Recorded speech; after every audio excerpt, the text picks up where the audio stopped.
Hi guys, this is Klazart bringing another audio commentary, and this time I'm commentating on Game 2 of the best of 3 matchup between Bisu and Savior, and this is the OSL round of 8 matchup, so the winner obviously goes to the semi-finals. Savior's won the first game quite comprehensively, I might add. Bisu seemed to play right into his hands, so Bisu really in a must-win situation here, and he doesn't look too excited, guys. He's sighing there, and he looks almost fearful, a bit pensive. His mood seems to be coming up against Savior. Savior, obviously, with his usual trademark listless expression, "Oh God, I'm so bored. Please, someone give me some sort of a challenge here," and showing utter disdain for his opponent. And hopefully, Bisu will perhaps teach him some respect. Even though I'm a huge fan of Savior, I think Bisu is a player who is deserving of his respect, considering the fact that Bisu was the one who dethroned Savior from his perch high atop the StarCraft mountain. So anyway, this matchup is being played on Katrina, and it'll be interesting to see what sort of strategies the two players go for here, because this map is ideally suited for fast expanding, and that is what Bisu did last game. He fast expanded. So I would be very tempted to think that that is exactly what Bisu is going to do this game as well, because this map is just built for fast expanding, because you've got that natural expansion that's basically protected by your main. The difference is that there is quite a distance between the main and the natural expansion, but I don't think that bothers Protoss players too much, since they tend to usually set up defenses in both bases anyway. And also, even though the natural expansion is a decent distance away from the main, it still can only be accessed, at least on the land, via the main. So that also means that drops come into play here, and shuttles. So it'll be interesting to see what sort of strategy both players go for. I can see Bisu probably going for a Reaver Corsair as opposed to a Templar strategy, although he might go for Dark Templar drops, but that would take him a little bit longer to execute probably. And Savior, I assume, will be sticking to... It looks like Savior is actually expanding this time around. I thought Savior might decide to stick to his strategy that worked the last time around. I guess the fact that this map is obviously different, I think the big difference between this map and the previous map is, first of all, there's no guarantee of finding your opponent straight off the bat. Second of all, Savior, obviously both players scouted counterclockwise, and Savior being at the 6 o'clock position in blue and Bisu in yellow at the 9 o'clock position. So Savior finding Bisu first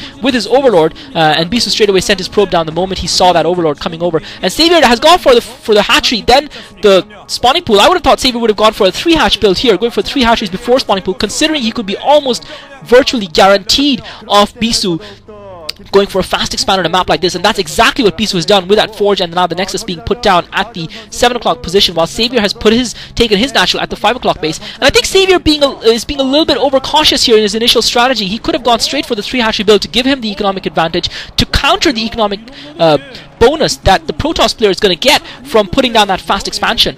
Last time there's two ways really to kill a Protoss who fast expands. Either you've got to take them down before the fast expansion pays off and their tech starts to come into play, or you've got to out expand them and out macro them. And looks like, and Savior now putting on that 3rd hatchery. He's putting on the 3rd hatchery in the middle bottom of the map, so he is putting that 3rd hatchery just above the 6 o'clock position, but he's gone for the spawning pool first, obviously to allow him to tech a little bit. So it'll be interesting to see what sort of strategies the two players go for here. Obviously Savior is not going to be going for exactly the same strategy he went for last time around.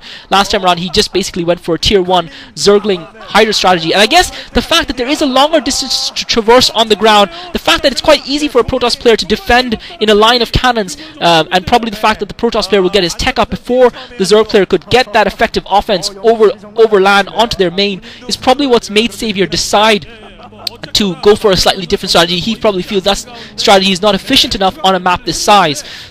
This is obviously a lot larger than Bluestorm.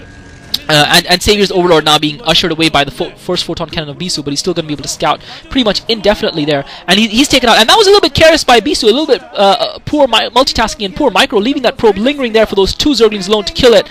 And he should have really microed that better, but I don't think it's going to hurt him too much in the long run. So it'll be interesting to see what sort of strategy the two players go for. Savior's obviously gone for a 3-hatch tech strategy. Bisu's putting up the Cybernetics core, and it'll be interesting whether Bisu, obviously, I'm not sure if just outright Dark Templar would be good, but if he does spot that middle expansion, he might very well go for outright Dark Templar, because Savior is going to have to split his Overlords between the 2 expansions, and that's going to give Bisu more focus to be able to spread his Corsairs out. He can go for either Overlord, making it difficult for Savior to defend both positions. Savior is getting his lair up, and careless by Savior, he allows that probe to get through. Even though he had about 6 Zerglings, he allowed that probe of Bisu to get through, so good micro by Bisu. He's going to get around and scout that expansion, just see exactly what Savior is building there.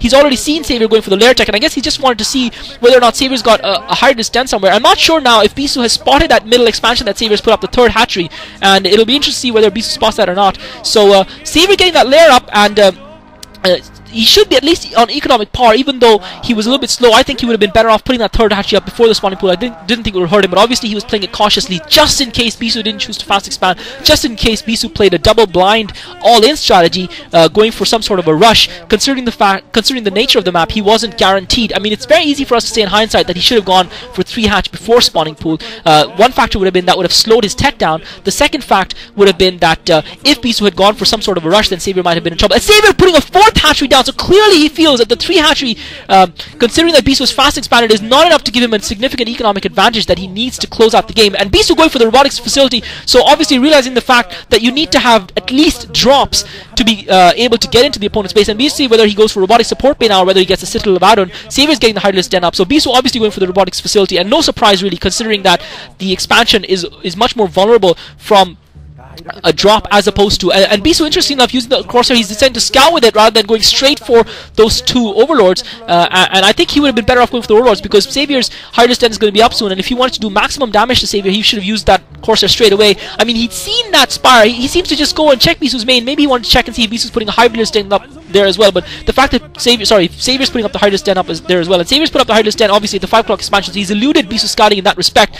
Nevertheless, Bisu already saw that Spire being put up by Savior earlier on when he scouted, so I didn't see the point of sending that Corsair there again, because all he got out of that, and now he's running away with his Corsairs. He's got 2 Corsairs now. He should really have taken out at least one of those overlords, and this is kind of poor by Bisu, poor micro. He hasn't taken out the single overlord, and he's giving Savior a little bit of an advantage here.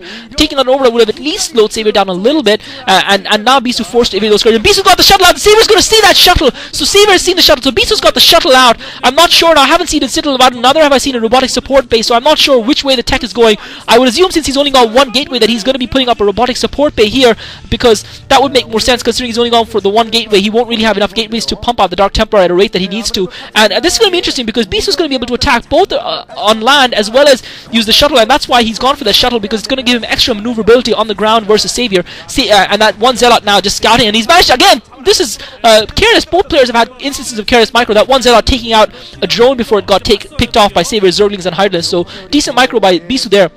He's really got very little land defense, and Savior now producing Hydralisk, so it looks like Savior is going for a relatively similar strategy to what he had the last time around. Of course, he's got the lair this time around, so we may see drops coming from Savior as well, and he's just trying to keep Bisu pinned back, and Savior doing an excellent job with just a couple of scourges of keeping Bisu's Corsairs pinned back, and really Bisu should have inflicted a lot more damage, in my opinion, to Savior's main forces by now, but obviously he hasn't done that, and clearly that's something very interesting and humorous in Korean, and if one of you guys can read that, please feel free to translate. So Savior chasing that probe around with those Zerglings, and it'll just be interesting to see both players kind of just developing their economy. Bisu content to turtle behind while he builds up that robotics facility, and certainly I would think he's going for a Corsair Reaver combo, because to me that's a more powerful combo long game rather than Corsair Templar, and now finally Bisu feels he's got enough Corsairs, and again now this is going to be difficult for Savior because he's got 4 expansions, and I think really that Savior might have spread himself a little bit too thin. It's going to find it incredibly difficult to defend all of his overlords, and brilliant play by Bisu. He managed to get the shuttle through. Savior was obviously trying to keep Bisu boxed into his main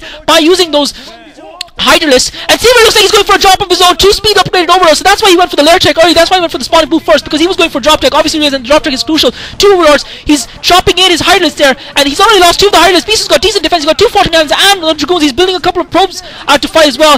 But Savior looks like he might take out the cannons, but I don't think that attack is going to do too much damage, and Savior is going to be a little bit vulnerable here, and Savier's going to get dropped on his own. The Reaver gets dropped, and Savior actually dropping on Bisu's main as well, so Savior going for a double drop, both players dropping each other. Bisu, however, has got the Reaver to defend his main. I think he should send those Hydralisks down to Bisu's undefended expansion down at the bottom.